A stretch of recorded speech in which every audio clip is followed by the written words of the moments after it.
Hey everyone, welcome back to another story from the world of HOAs, or as I like to call it, r/just no HOA.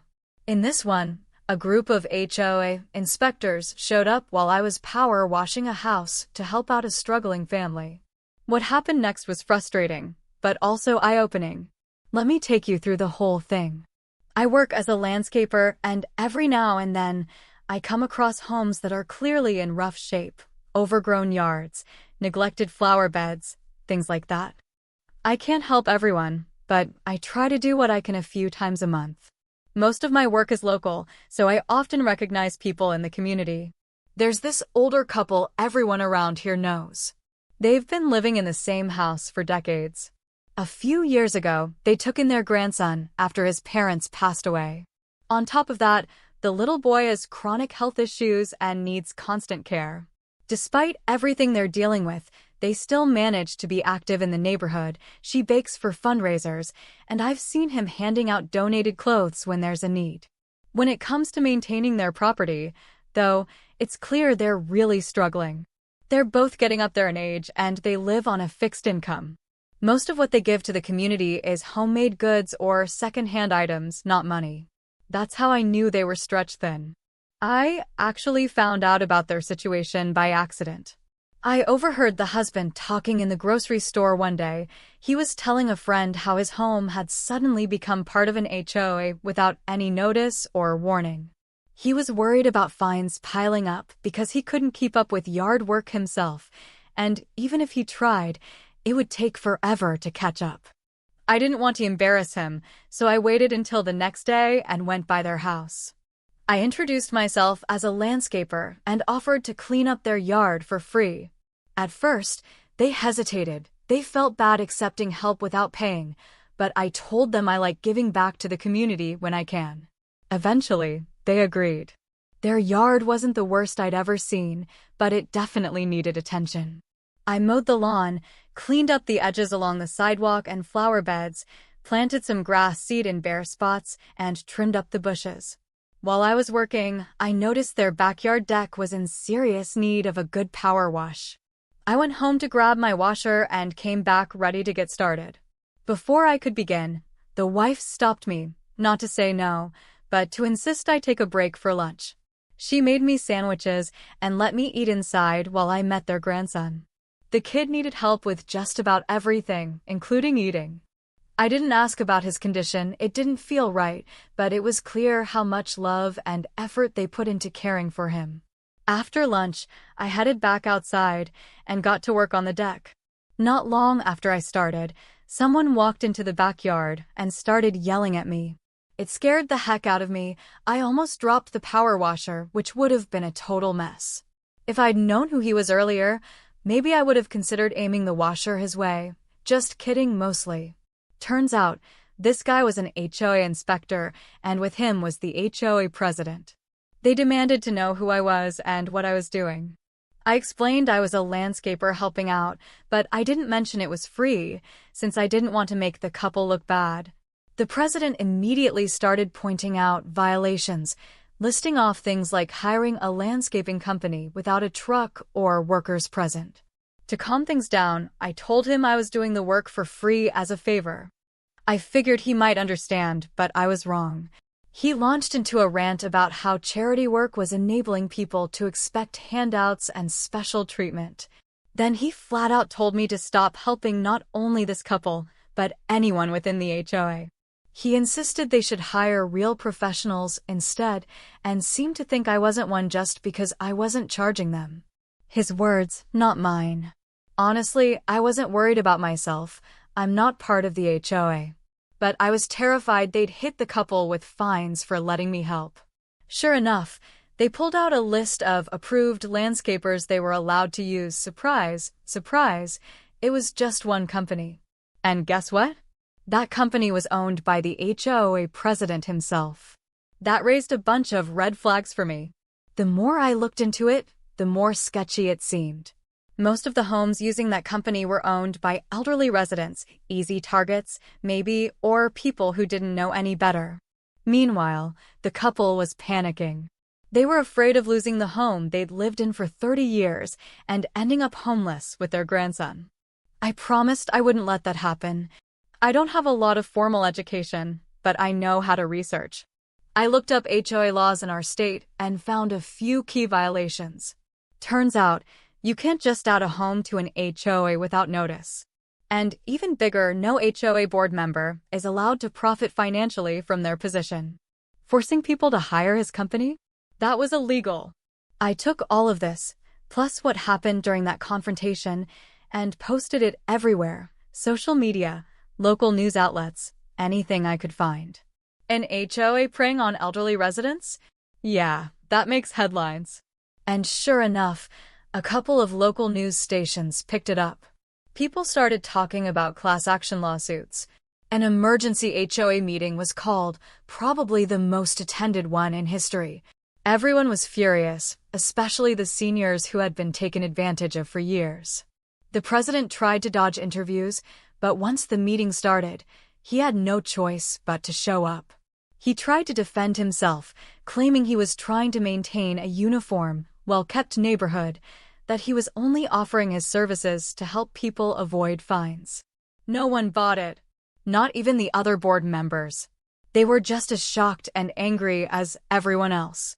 Eventually, the rest of the board stepped in. They voted to waive all current fines against residents, review past fines, and refund money where it was unjust. They also fired the so-called inspectors who had been acting more like the president's personal enforcers.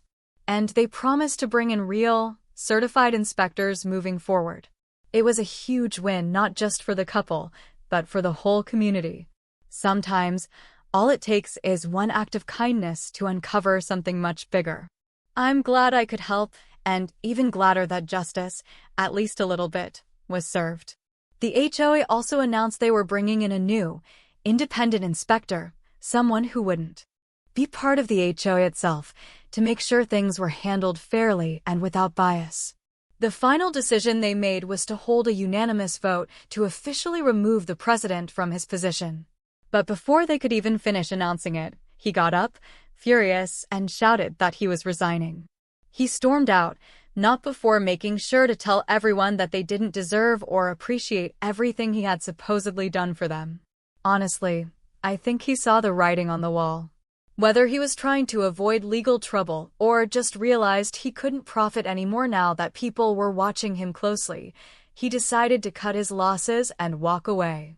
After the meeting, things finally started to calm down. One of the other board members stepped up to become the new president, and unlike the last one, this person actually seemed reasonable. They sent out a public apology, not only to the couple I helped but to all the elderly residents who had been taken advantage of over the years. They also announced plans for a new initiative, offering assistance specifically for community members over the age of 65. It was a big shift in direction and honestly a long time coming. Because of my job, I kept an eye on the old president's landscaping company for a while, partly out of curiosity, partly because he used to be competition. And I noticed something interesting. I started getting new clients I hadn't had before. A lot of them mentioned that they used to use his company, but no longer wanted to after everything came out. In the end, his greed destroyed his own business.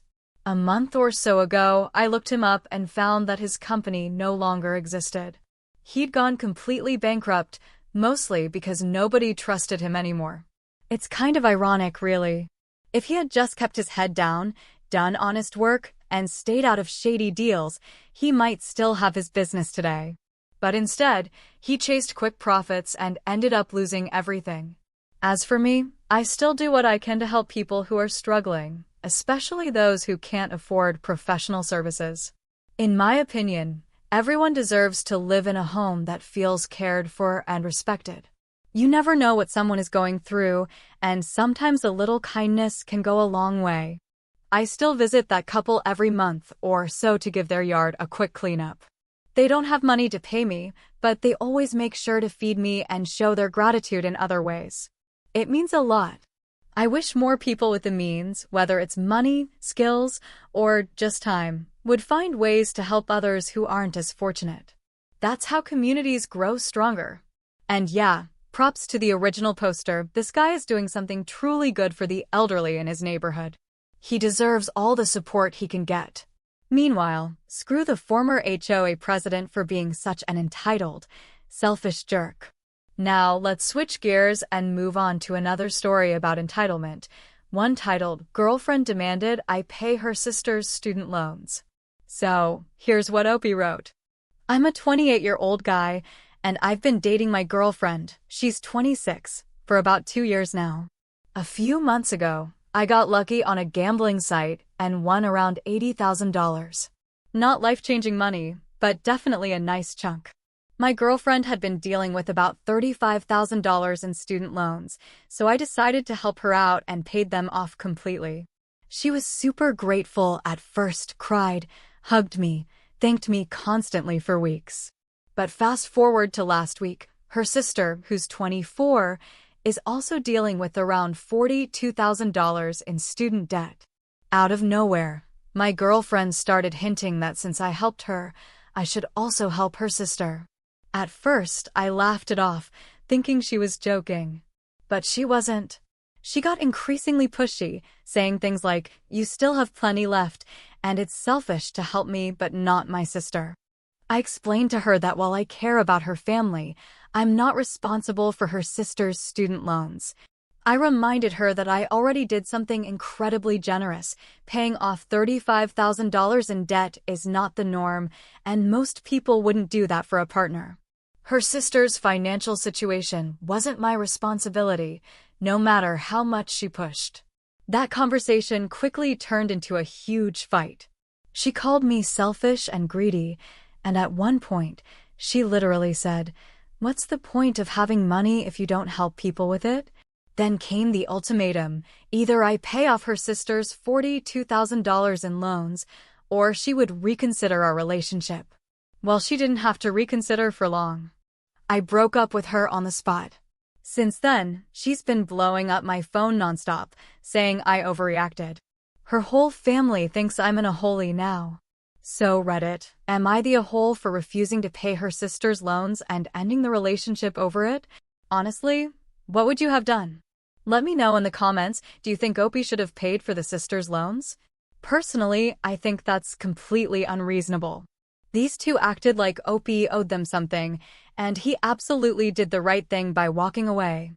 One commenter even suggested reversing the original payment. You can reverse a student loan payment.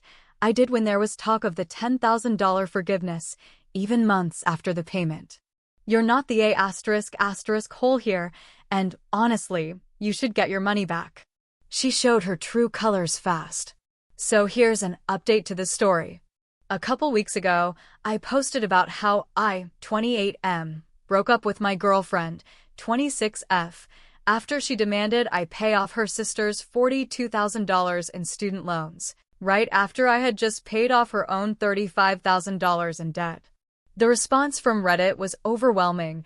Everyone agreed I was NTA, and many suggested I try to reverse the original payment. So I did exactly that.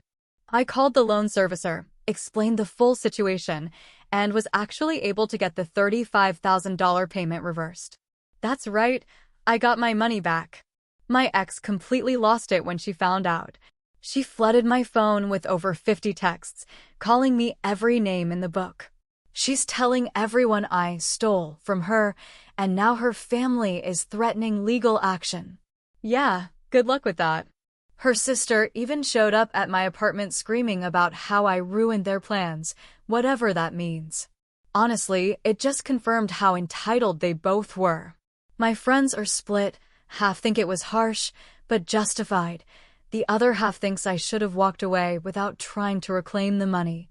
But honestly, the fact that they immediately started planning how to spend my money, including for her sister's loans, made it crystal clear that this was more about manipulation than love. So again, am I the **** hole for taking back money that was clearly part of a scheme? Another commenter put it perfectly. I'm so glad to read this update. They acted entitled to your money before and after all of this. Go treat yourself, get a new phone number, and put cameras up at your place. Save all the texts just in case. You handled this well. And yeah, guys, the next story is a fantastic example of malicious compliance you won't want to miss. Stay tuned. So, I worked as a night supervisor in a small private psychiatric hospital back in the day. The setup was that each patient unit had a department director who was on site from 8 a.m. to 5 p.m., Monday through Friday. That meant there was a bit of overlap between their shift and ours, specifically between 3 p.m. and 5 p.m. Now, the director of the high-security acute care unit wasn't exactly a fan of mine, whether as a supervisor or just as a person. She made it very clear, every chance she got, that she was in charge until 5 p.m., not a second sooner. Any time we crossed paths, she had some kind of snide comment about the night shift, always looking for a reason to criticize something I'd done, whether it was real or just in her head. Nothing I ever did was quite good enough for her. Then one day, the evening supervisor swapped shifts with me so she could go see her granddaughter's school play. That afternoon, I took over the shift and received the oncoming report from the nursing director, including updates about ongoing construction as the facility was upgrading its appearance. About an hour into my shift, I finished doing my rounds on the second floor and had just stepped onto the first floor when the fire alarm went off. The hospital operator announced a code red on the second floor south wing, which happened to be the exact opposite side of the building from the acute care unit. Turns out later that the construction crew had accidentally triggered the alarm. We had protocols in place. No one was supposed to evacuate unless they were in immediate danger, told to do so by a supervisor or ordered by the fire department. At night, everyone was in bed, so staff just needed to do a head count and shut all the doors. But during the day, things were different. Patients were up and walking around, in group therapy or individual sessions, so handling an emergency required a little more coordination. I immediately instructed the charge nurse to gather all patients and staff into a large day room, complete a head count, and stay put until the all-clear came over the intercom. As I was leaving the unit, the director walked in and demanded to know why all the patients weren't lined up at the door ready to evacuate. Sleep-deprived and slow on the uptake, I didn't realize that was a rhetorical question. I started explaining that keeping them in a secure room was the safest way to manage the situation since there was no immediate danger. But she didn't even wait for me to finish. Instead, she started yelling for everyone to line up at the back door and leave the building just as 2 firefighters arrived. They asked me where the exit to the courtyard was, and I pointed down the hallway right where the director was standing, surrounded by 25 confused patients and staff blocking the doorway. The lieutenant walked about halfway toward the exit, stopped, looked at me, and asked, "What the hell are all these people doing blocking the fire exit? Who's in charge here?" I walked up, pointed straight at the director, and said, "She is." Then I turned around and walked off the unit, catching just a bit of what he said next. They should be in a room with the doors closed, not blocking an exit. You put these people directly in our way. The alarm location isn't anywhere near here. There are multiple barriers and firewalls you'd have to breach before anyone needs to leave. It was brutal and, honestly, pretty satisfying. At the next management meeting, the hospital administrator made a point to announce that from now on, department directors would focus on managing their own units, and shift supervisors like myself would remain in charge of overall hospital operations during emergencies. Let's just say that after that day, the director never gave me another hard time again. Sometimes, all it takes is a firefighter to set things straight. So, from that day forward, the director never spoke to me again, and honestly, it was a win-win. I got peace, she got silence, and nobody had to deal with any more unnecessary drama. Now, onto the next story, titled Ruined House View. This one comes from someone whose neighbors were absolutely the worst. They had a family with 2 teenage kids, and they were hands down the worst neighbors imaginable. The OP had a dog, a beagle, who, like any dog, would bark from time to time. Not even that loud, mind you.